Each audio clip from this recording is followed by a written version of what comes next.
Namaste children, welcome to today's science class. Today we are going to discuss the new chapter, the human eye. First let us go for introduction. Today in this topic we are going to start with the description of human eye. Out of all the sense organ, the human eye is one of the most important organ. The sense of sight is very important among all of our senses. We all know that the human eye plays a very important and crucial role in our life. We use our eyes in activities like reading, writing, and observing the nature and etc. In countless other ways we are going to use the eye. Now in this particular study, I am going to tell you in detail about the various parts of human eye. Already we have studied about the phenomenon of refraction of light and its role in the working of lenses in the previous chapter. We also studied about the nature, position, size and the image formed by different types of lenses, that is concave lens and convex lens. We also know that it is only when light from an object enters our eye that then we are able to see that particular object. So with the help of these basic ideas, now we are going to study the chapter, the human eye. So first let us go with the structure. The human eye is nearly spherical in shape with a diameter of about 2.5 centimeter. So if we look it carefully, one side is bulged outside. Inside the human eye, we have several parts. Now we will study one by one with detail. So first, let us start with the first part, that is called cornea. So cornea is a transparent structure. It is whitish in color. Basically, the light enters through cornea inside the eye. Cornea is basically a window from where the light enters into the eye. Its main function is to act as a protective layer for the eye. The space behind cornea, it is filled with a liquid called aqueous humor. Behind cornea, there is a dark colored muscular diaphragm called the iris. Iris is pigmented and is responsible for the characteristic color of the eye of a person. If we look carefully the iris, at the center of the iris we find a black color small opening which is nothing but pupil. Then what is pupil? Pupil is nothing but the dark colored opening which is formed at the center of the iris, or in the other words we can say a small circular aperture is present in the center of the iris. The size of this aperture is variable and also self-adjustable. This is nothing but the pupil. The pupil appears black as no light is reflected from it. No light is reflected in the sense the light which is fall on the cornea enters into the eye, then the light passes through pupil. When it passes through pupil, then the pupil appears black in color, or generally we say that no light is reflected at the pupil, therefore the pupil appears black in color. Even in this way also we can say. So next we'll move to the next part of the eye. So before going with the next part of the eye, let us recall the functions of pupil and also iris. So these both basically depends upon the intensity of light entering into the eye. If light entering is more or less, according to it, with the help of iris, pupil gets expand or contract.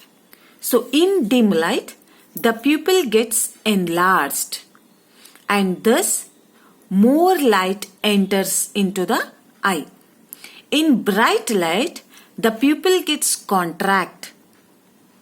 So in this way, it is said to be the self-adjustment of the size of the pupil that not only protects the interior part of the eye from the excessive brightness but also improves its image forming ability. Now let us study what is behind iris.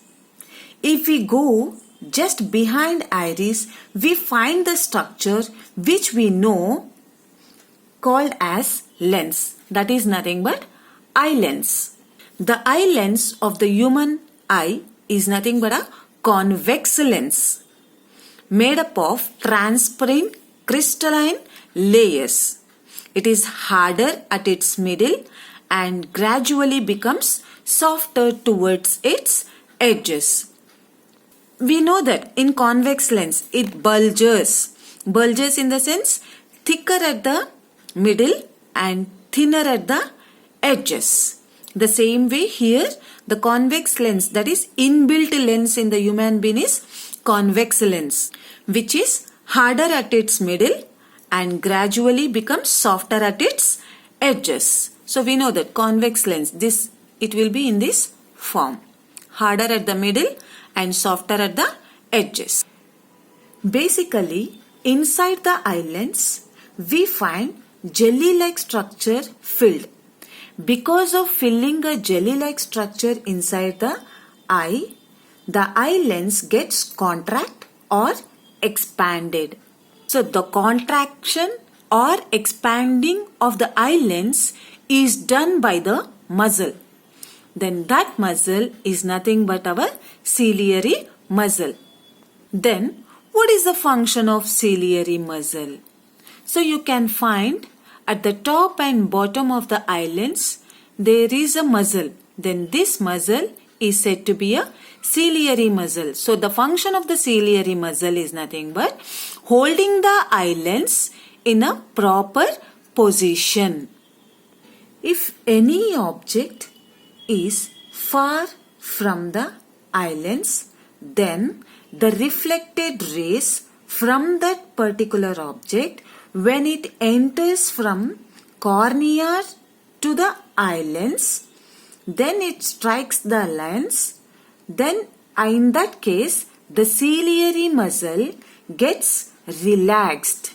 When the ciliary muscle gets relaxed, then the eye lens becomes thin. That is how we can see the distant objects. Similarly, if the object is closer or near off to the eye, then the reflected rays from the object enters direct to the cornea, then strikes the eye lens. At that case, the ciliary muscles get contracted. When the ciliary muscle gets contract, then it presses the eye lens. After pressing the lens, then the lens becomes bulges. Then it becomes more thick.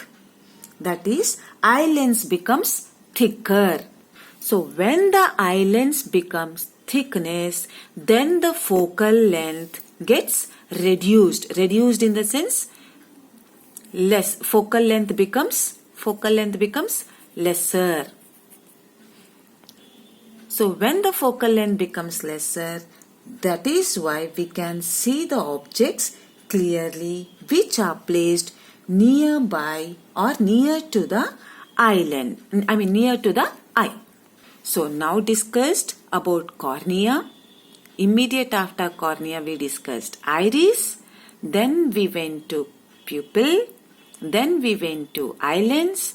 After eye lens we discussed about ciliary muscle. So like I have told you, due to eye lens, any objects forms the images. Now the question arises, where do the images formed? Yes, your question is correct. this part of thing still we did not discuss. So this is the very important part of the eye. This part of human eye is called as retina. So retina in the human eye falls back portion. So this is front portion of the eye. Then this is back portion of the eye. So the retina falls on the back portion of the eye.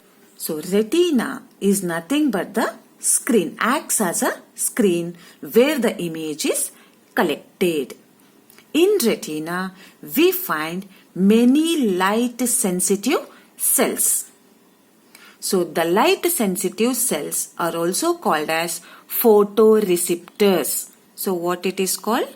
Photoreceptors. So here the photoreceptors or light sensitive cells are of two types. We call it as rod cells and cone cells. They said rod cells or cone cells means cells which are in the form of rod structure called as rod cells. Cells which are in the form of cone are called as cone cells, or generally photoreceptors are nothing but rods and cones. So due to presence of these cells, they generate electrical signals. The generated electrical signals is then transmitted to the brain by the means of nerve called optic nerve. Yes, one more thing I forgot to tell you. As I told you, there are photoreceptors. These are found in the retina, right?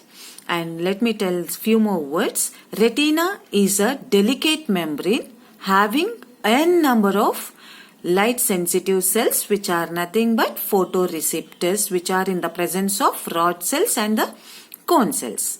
So let me tell something about rod cells and cone cells. Rod cells and cone cells which are nothing but sensory nerve cells which respond respectively to the amount of light entering to the colors present in it. The rods are responsible for the vision in the dim condition and the cone cells helps us in the color vision. So the cone cells gets activated only in the bright light condition. Therefore children, when we enter into the dark room without having any presence of light, we are unable to identify the color of the object in the dark, because cone cells will work or gets activated only in the bright light condition but not in the dim light condition. In dim light, only rod cells will get activated, but in the cone cells gets activated only in the bright light condition. Then what is optic nerve? Optic nerve is nothing but which transmits the image formed on the retina to the brain in the form of electrical signals. Electrical signals. Is it clear? So the point where the optic nerve and the retina intersects, then that point is called as blind spot. Then what is blind spot? As the name suggests, blind spot. If the image is obtained on this blind spot, in that condition, we don't see anything. That is, no image is formed. When no image is formed, then it's nothing but a blind spot. In the other way also we can say that a point on the retina which is insensitive to the light, that point we call it as blind spot. Or the blind spot can also be said in the other way also. At the junction of the optic nerve and the retina, there are no rod cells and cone cells. So no image gets formed at this point as it is insensitive to light. Then this point is called the blind spot of the eye. So this is all about the basic parts of the human eye. Now let us see how the eyes are seen in some of the animals. So here children, animals have eyes shaped in different ways.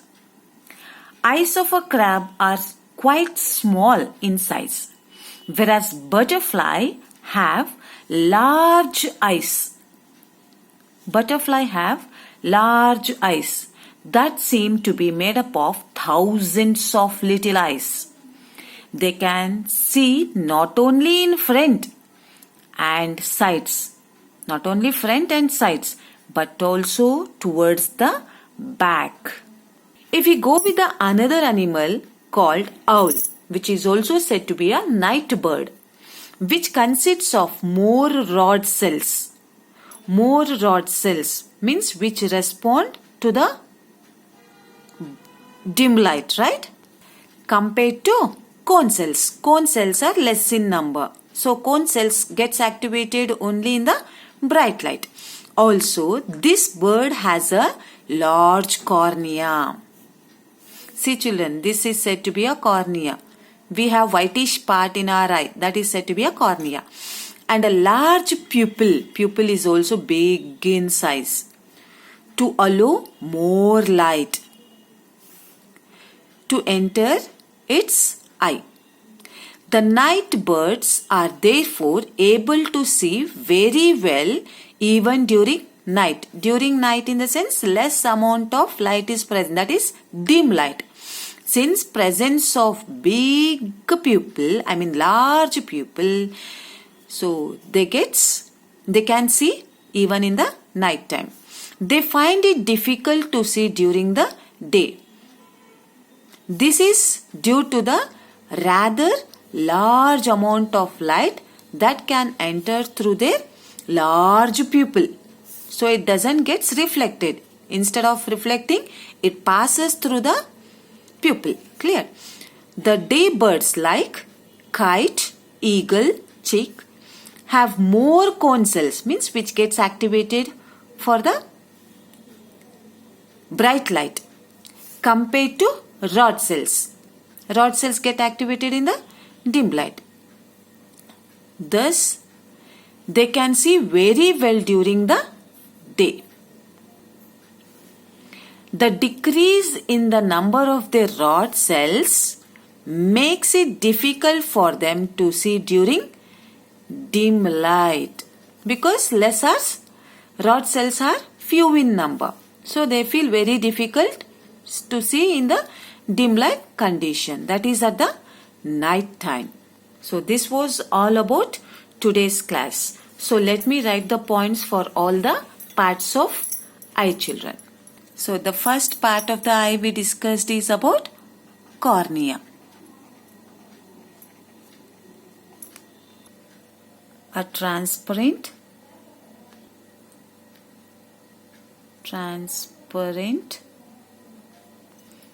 curved surface of the eye which is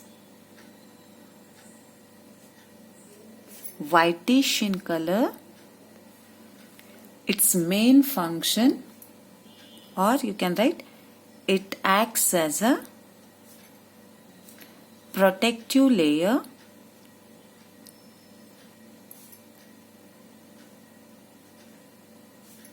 of the protective layer for the eye. So the second part of the eye we discussed about aqueous humor, a liquid that fill the space between cornea and the eye lens of the eye. So the next part discussed is iris. So iris, a dark colored muscular diaphragm which controls and regulates the amount of light entering to the eye. It does so by adjusting the size of pupil. Next part is pupil. A small circular aperture which is present in the center of iris. The size of this aperture is variable and self-adjustable. This appears black as no light is reflected from it. The next part of eye is lens, which is nothing but eye lens. That is a convex lens, eye lens, that is convex lens made up of transparent crystalline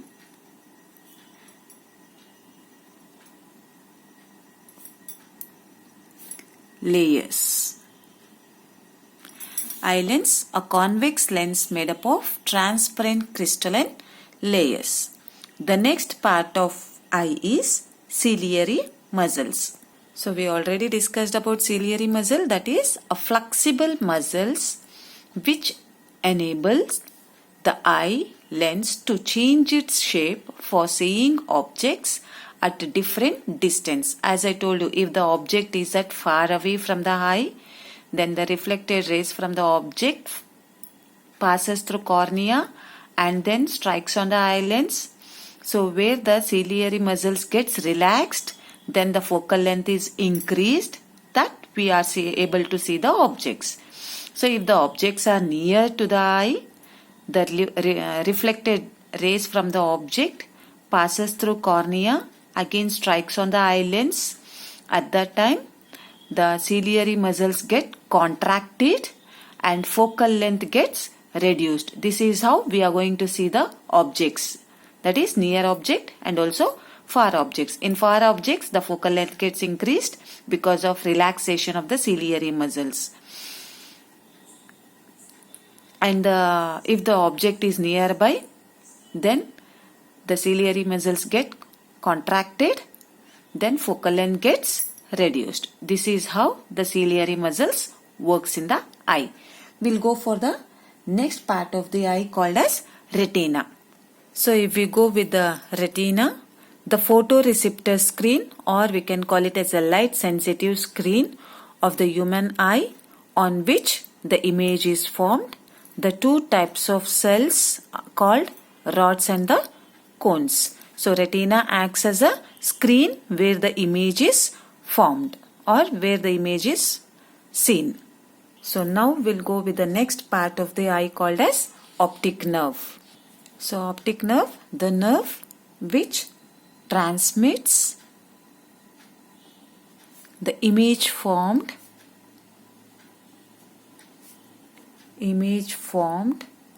on the retina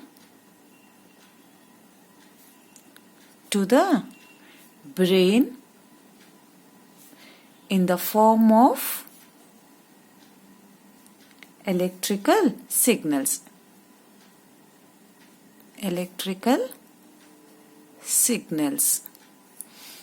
So later we know about the another definition called as blind spot. So the blind spot, at the junction of the optic nerve and the retina, there are no rods, no cones.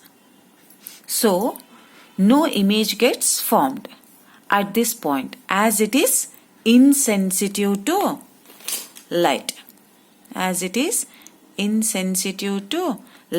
Then this point is called the blind spot of the eye. Or the other way also we can tell for the blind spot, that is a point on the retina which is insensitive to light.